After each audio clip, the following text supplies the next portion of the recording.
These videos are a few things that we shot over the last several months. Jerry and I sat down and talked about the steps together, and we both come from different backgrounds, Al-anon and AA. We both have different hurts, habits, and hang-ups, and we both have different takes on the 12 steps. This is our mission, is to share with other people that we can do it, that the whole family can recover and the whole family can be well.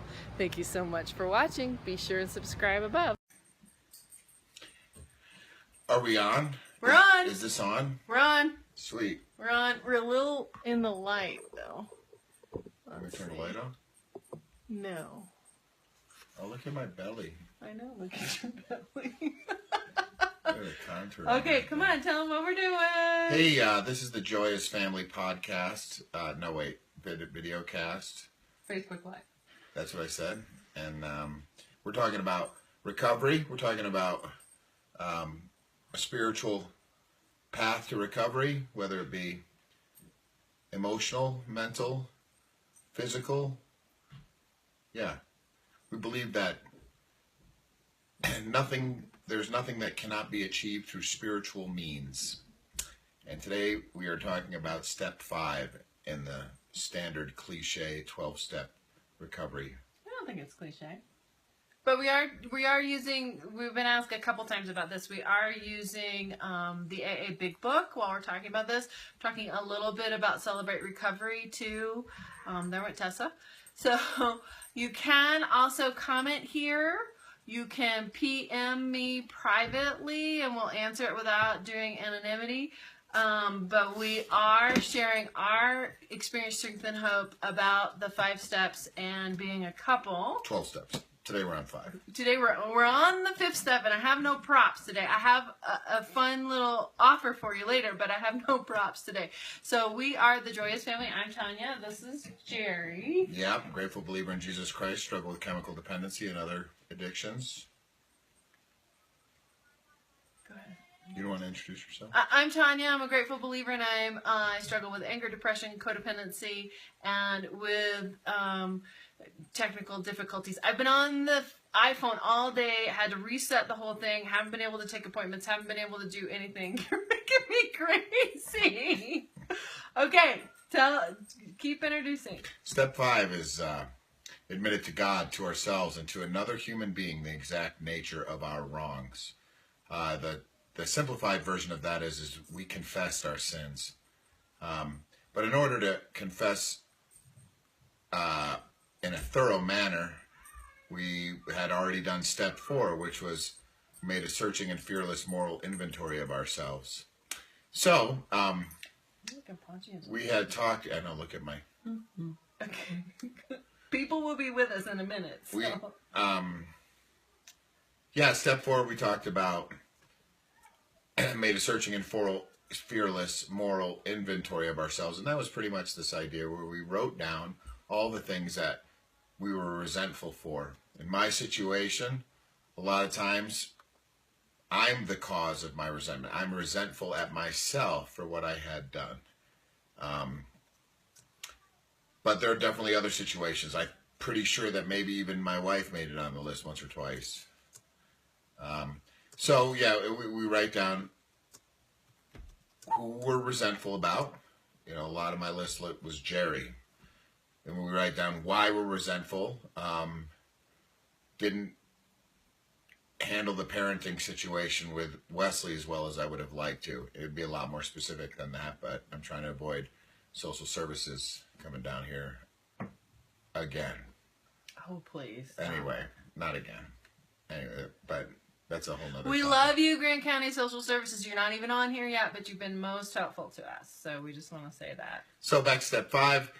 Admit it to God, to ourselves, and to another human being the exact nature of our wrongs. You know, the long and short of that is we took our list, if we hadn't burned it or shredded it. We took it and we found a trusted person that we could share it with. It could be a priest. It could be a therapist.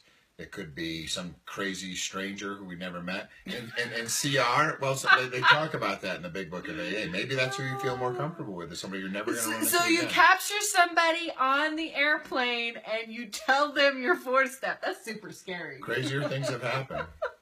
Sometimes for some people, it may be you feel better with the possibility that you're never going to have to see this person again.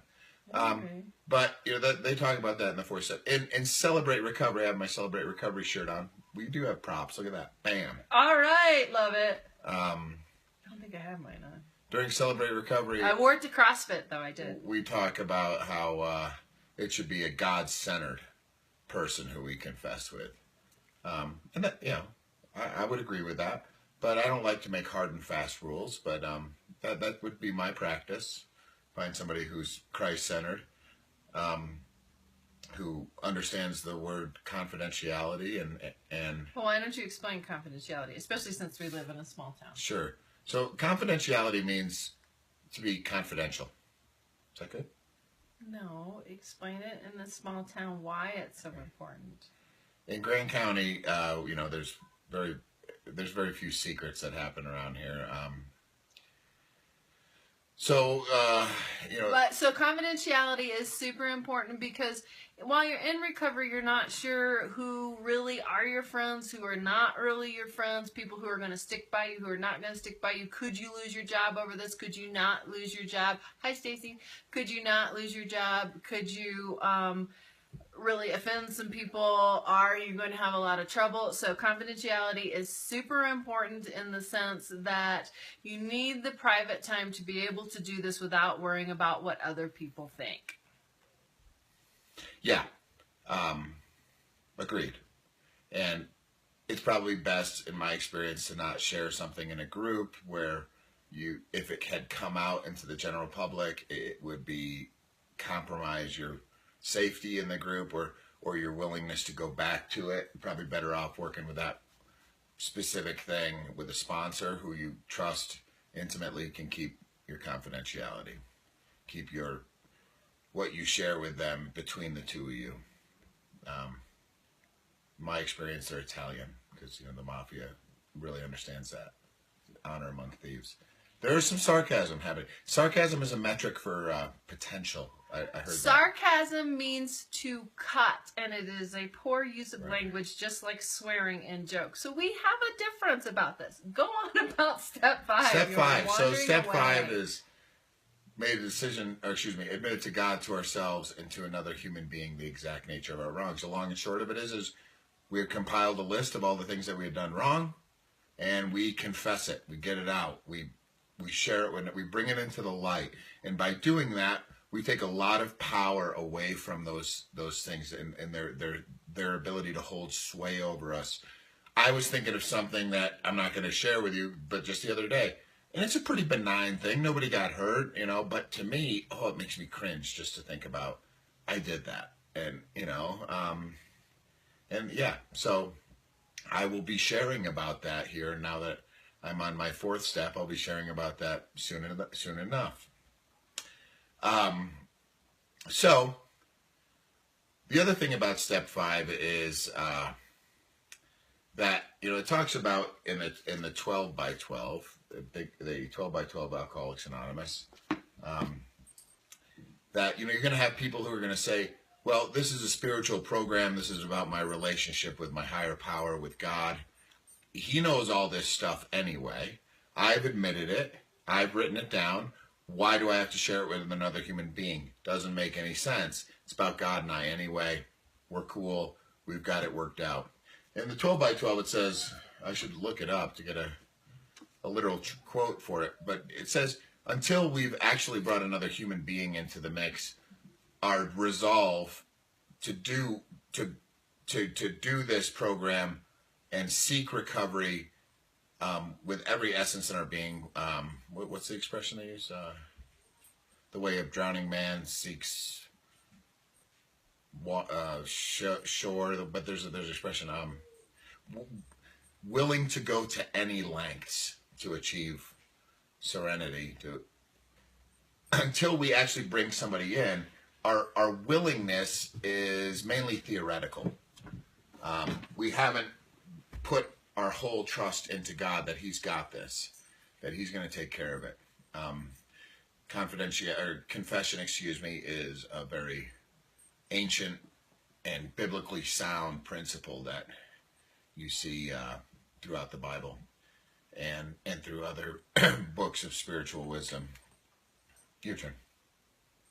Well, I think the other piece is super scary. I mean, if you start out with step 4 and you're really being honest, you're really doing a searching and fearless moral inventory, it is very scary to say, I'm going to talk about these issues with another person. And I had a fantastic sponsor that I did this with the first time. She was wonderful about letting me share as I needed to, and we took about 4 days to get through all of it, but she listened patiently. She did not critique. It is, as Jerry said, the 5th step is just about sharing it and making it real that you have shared it with another human being, because a lot of times we need to speak these things out loud, or they're not real to us. And the power of our voice, the power of our words is very important. And so this 5th step, the other piece for me was it was really cathartic.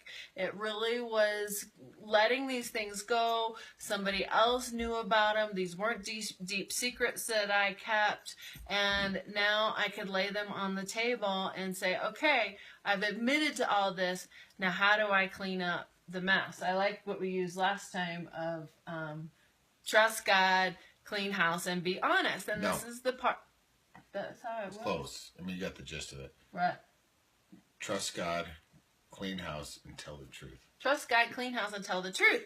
And that's what this is. I mean, if you've been in a recovery situation with hurts, habits, and hang-ups, which we all have, you've been lying more to yourself probably than to anybody else, because you need to make up justifications for the things that you're doing that are outside of your integrity. And that is the biggest issue for me, is I was doing things that I thought I would never do. I was yelling at my oldest child because he looks just like Jerry. I was following Jerry around trying to see where he was going. I was controlling the money. I was controlling the time. I was making life just really difficult for everybody in my life, and that's something that I began to put out there. Now that's what happened between us, but there are lots of things that I was doing as a young adult, even before that I just kind of stuffed away. And here's the silly thing. We think we're hiding this from God. Well, God knows everything. So, and his forgiveness is open to everybody. So it's not like we're telling him something he doesn't know. It's kind of like coming down and admitting to your parent that you stole a cookie from the cookie jar when they already know that you did that. They're just waiting for you to come and tell the truth and be honest. And that's again, we're back to the big book where it says the people who don't make it are the people who are unable to be honest with themselves. And it's interesting because I'm going through 4-step 2, and I'm hoping to get my 5th step in on Wednesday. And the first 5th step took a long time and had a very gracious sponsor who was very loving and very responsive and listened and was super helpful with all of this. And I'm sure this next one will be too, but this was not as long. So I've also been keeping a step 10, which is a daily inventory and making amends whenever we need to do that. I am focusing. You're on 10. Okay, if you got something to say, go ahead. Oh, I'd like to say that we should stay as focused on 5 or previous steps as possible. Well, I think it's a good thing to talk about confession. I mean, I think that's something that the church has lost, is this sense of confession. And the truth is, confession is good for the soul, of turning these things out, of letting them loose. Because you know, and God knows, but for a lot of times we spend in denial saying, this is not really happening. And that's what this piece does. Now, you're not doing this in a crowded room. You're not doing this in front of people. You're doing this one-on-one with a trusted person. And one of the ways you pick your sponsor, who you would do this with, is they've got something you want. And that was just our oldest son walking by. They've got something you want. And the person that I did my first 4-step with had a marriage that I wanted. And it was a marriage that I wanted a whole partnership. She didn't want her husband. She wanted the yeah. Anyway. Sarcasm? Yes. Sorry. Can you stop? I will try and tone it down.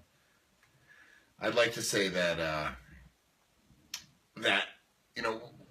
sometimes at a more charismatic church, sometimes you'll see somebody come in and get up in front of the altar and just say, like, drop some bomb. Like, I've been struggling with pornography for the last 15 years, and I want to just get it off of my chest, and wham. Oh, we're back. We're back. Sometimes we lose signal. It's being here in the mountains. It's just part of it. Sometimes in a more charismatic church, you'll see somebody get up in front of the altar and just confess in front of the whole congregation something, which... That was our second son. If I was doing it, or, you know, that I'm like, I'd never be able to pull that off.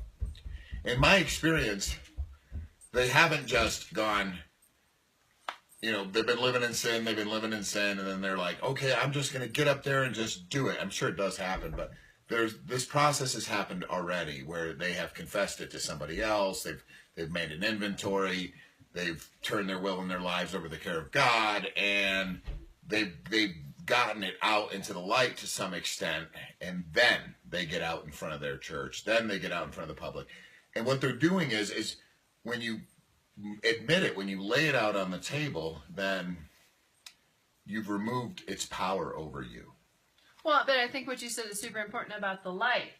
I mean, Jesus Christ doesn't do anything in the dark. He did it out. He lived his life in the light. God does things in the light.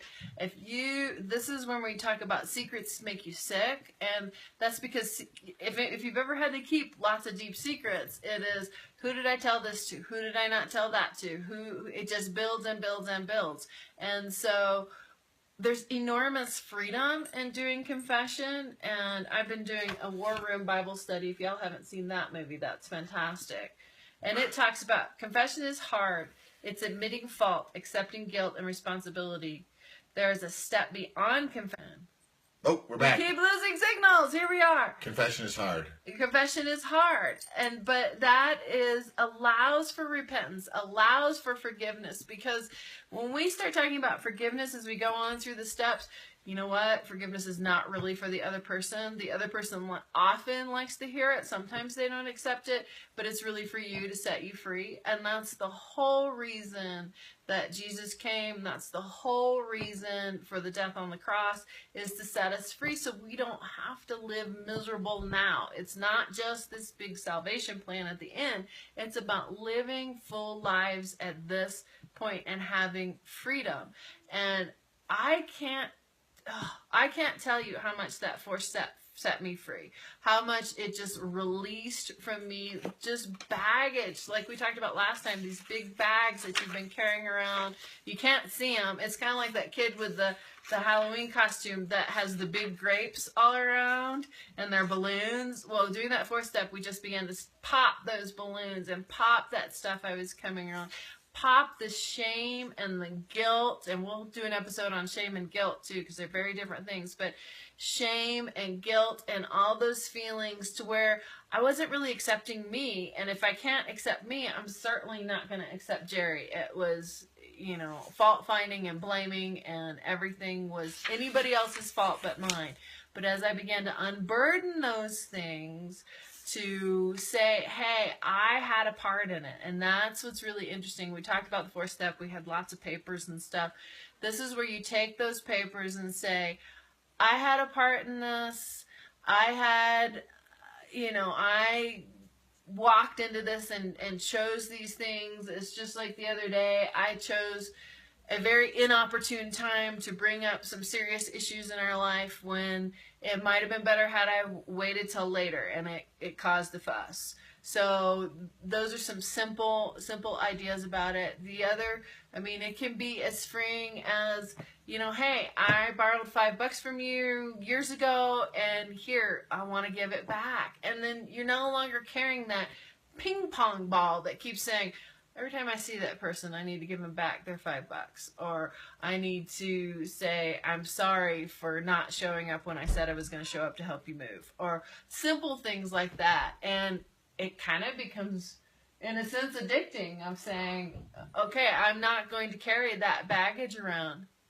Yeah, I'm not. I mean, I can understand how you may get excited about being done with it, but I wouldn't necessarily call the process addicting. I mean, each time I went, we're on 9th step now. But I mean, that's why you have to get prepared for this. And we had a little comment about shame and guilt. Shame is, I am bad. So no matter what I do, no matter how hard I work, no matter how hard I perform, I am bad. And that's a lot of what the 5th step alleviates, carrying around that garbage. And then guilt is, I've done something that has either hurt somebody, damaged property, or caused an issue. And so guilt sends up a flare, and I can come back and say, okay, I wasn't there to help you move, but maybe I can help you unpack. You know, I'm sorry that didn't happen. But shame says, I'm so bad, I can't do anything right. It'll never be right if I do it, and I might as well just give up now. And that, I think we've got a lot of that in this culture, is that I'm just not going to, you know, be well because I'm bad. And sometimes that happens because things were enacted upon you, or sometimes it happens by things that you think that nobody could ever forgive you for. And we'll answer that question. God can forgive you for anything. He's already done it. The price has already been paid. It is not as though you can't do anything that he can't forgive you for. It just takes No, I just thought the stepping skit guys out. are sarcastic. Sometimes, but I don't appreciate it. And you don't live with the skit. The skit guys are these guys that do really funny videos for CR. You should hop over there. Very Skit sarcastic, guys. by the way. I don't know that they're All always right, sarcastic. wait a minute. We're talking about the 5th step here. We're talking about admit it to God, to ourselves, and to another human being the exact nature of our wrongs. And we are the Joyous Family. You can catch us on thejoyousfamily.com or the Joyous Family, this Facebook page, or we have an Instagram page, and we are busy loading YouTubes. We're getting more and more better at that. Loading YouTubes. We didn't quite get the camper expedition loaded yesterday. A little tense, but you know, we'll get there. Yeah, we got some 4th step material on that camper experience. Yeah, we did. So anyway, a little spoiler alert here. Spoiler alert. Tanya went into the 9th step a little bit. She talked about how at some point we're going to take this list that we confessed, and we're going to go out into the world, and we're going to try and clean up the wreckage of our past, make reparations, make amends where we can. And you know, maybe I stole the $5, and I go to you and I say, hey, back in 1974, I stole $5. What can I do to make that right?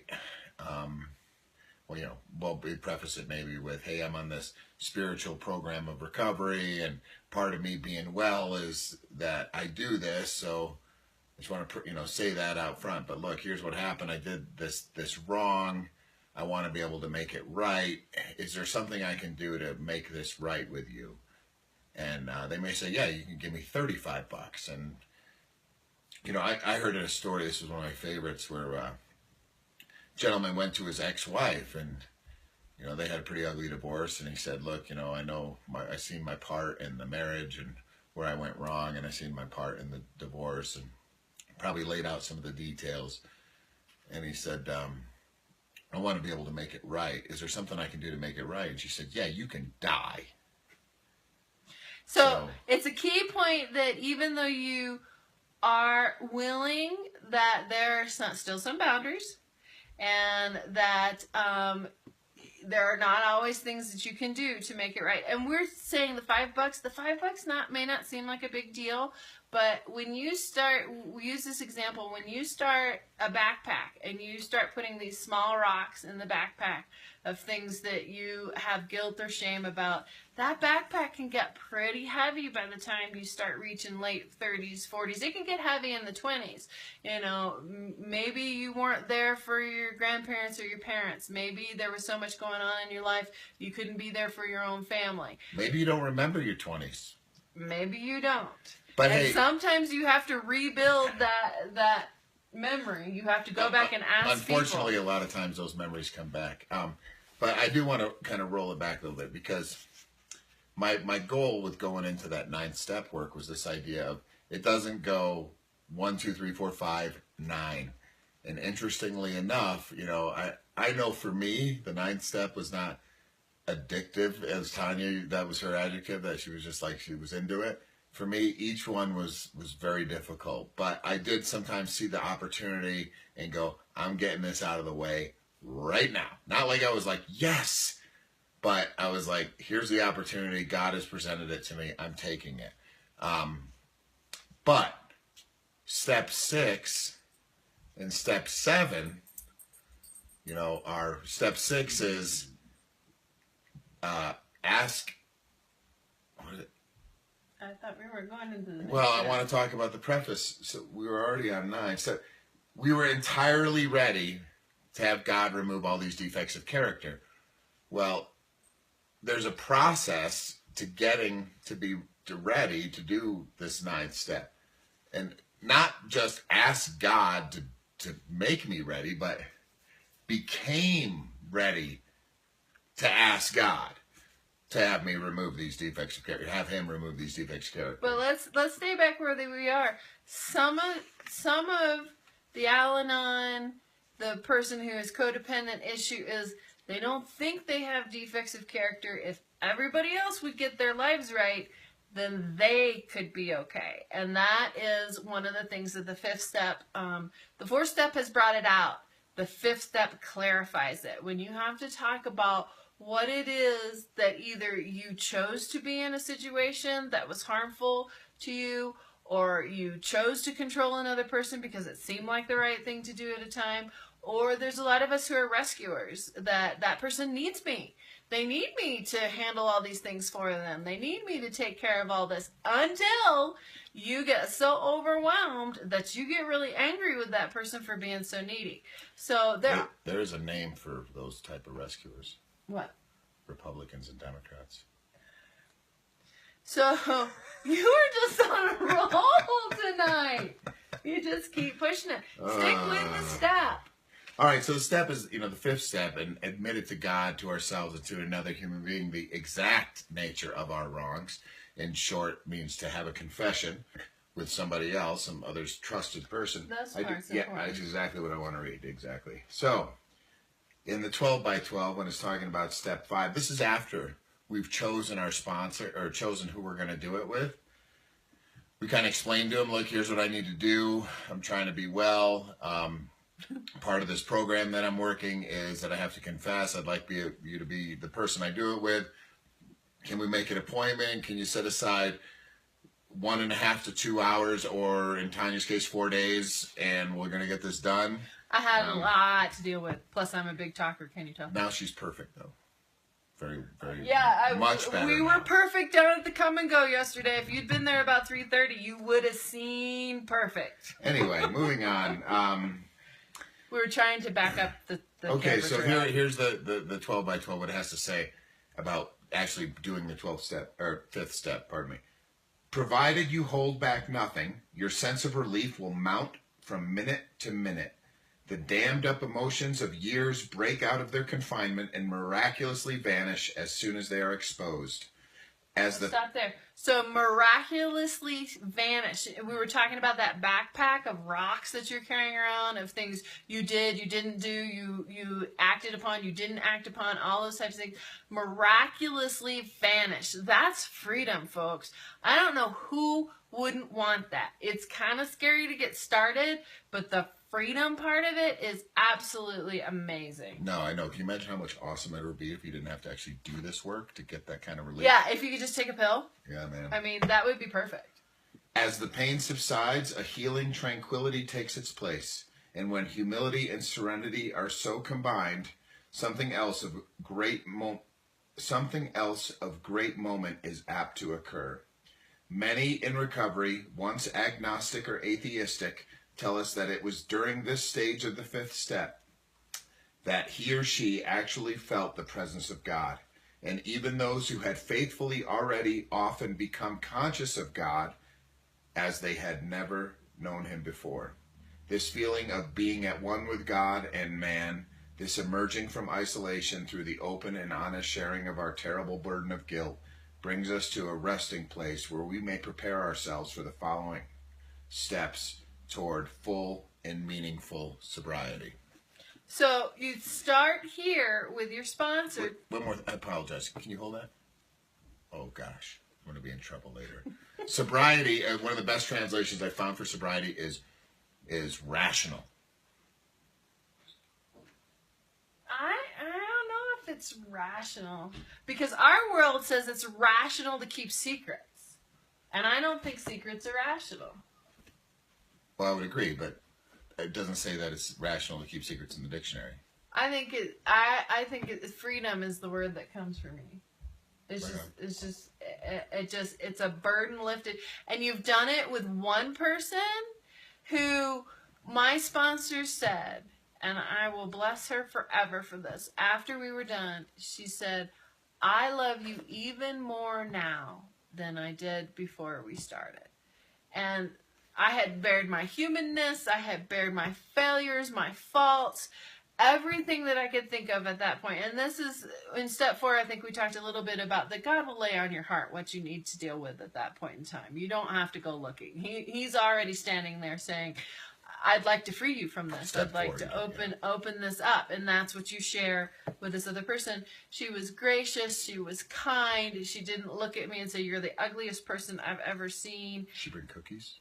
Well, I think we did have cookies. Nice. I think we did have cookies There's on occasion. I know we had tea. Right there. But, you know, it was an experience I had not had. And I tell you what, I have had plenty of therapy. We are down to 1 viewer. Let's wrap it up. Are we in the wrong day? If you can't do this on Monday, you let us know. It's not about the viewers, Tanya. It isn't really about the viewers, is it? Let's wrap it up. We got to be at time. Okay, good. We've covered it all. Okay, so no, I got 2 more minutes. There is we need you to do 2 things, and whether you're watching live or whether you're watching later, there's a subscribe. We need you to do 2 things. There's a subscribe button up above. And we need you to subscribe because we have to keep the Facebook channel moving, or Facebook is like, hi Stacey, thanks. Or Facebook is like, we're not showing it to anybody. So we need you to do this subscribe button above. Just below this is a post about being amazing, about dreaming your life amazing, about doing amazing things. So it has an offer in it. It has an offer for a dream planner. It has an offer for free training on how to live your dreams. And then it has an offer for the whole Be Amazing Dream book for just $1.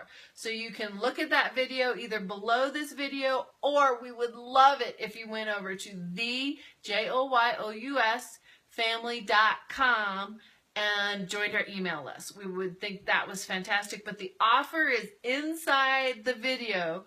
And please subscribe to our YouTube channel. We've got 1 subscriber. I think it's me. You're not even subscribed, I don't think. So anyway, we're going to do even more about dreams. We're going to do more about living your dreams and more about the steps, because we're getting ready to really change our lives quite a bit, and we'll share more about that next time. But we are on step 6 next time. We're going to talk through that. A little bit in front of the horse. What? I don't have a horse anymore. He made me get rid of my horses.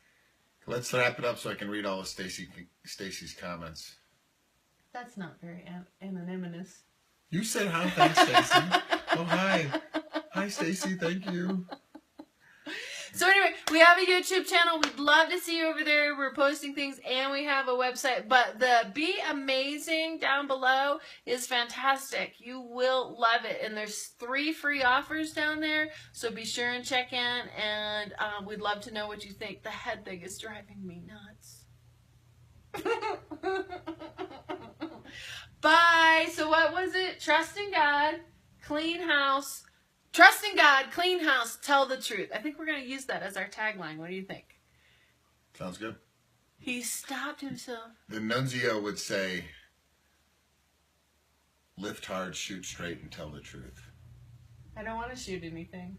You don't like shooting. Well, it could be like, do the right thing. Okay. Be a straight shooter. CrossFit is killing me. If you do CrossFit, right. You need to have sympathy for me. I'm 10 lessons in. Anyway, we got to go. Tell the truth. What? Tell the truth. Clean house. Trust God. Trust God. Trust God. All right. And YouTube, The Joyous Family, YouTube. We'd love to see you over there. It goes in order of the steps. It goes trust God, step 2. Right. Clean house, step 4. And tell the truth, step 10. I like it. I like telling the truth. All right. Bye-bye.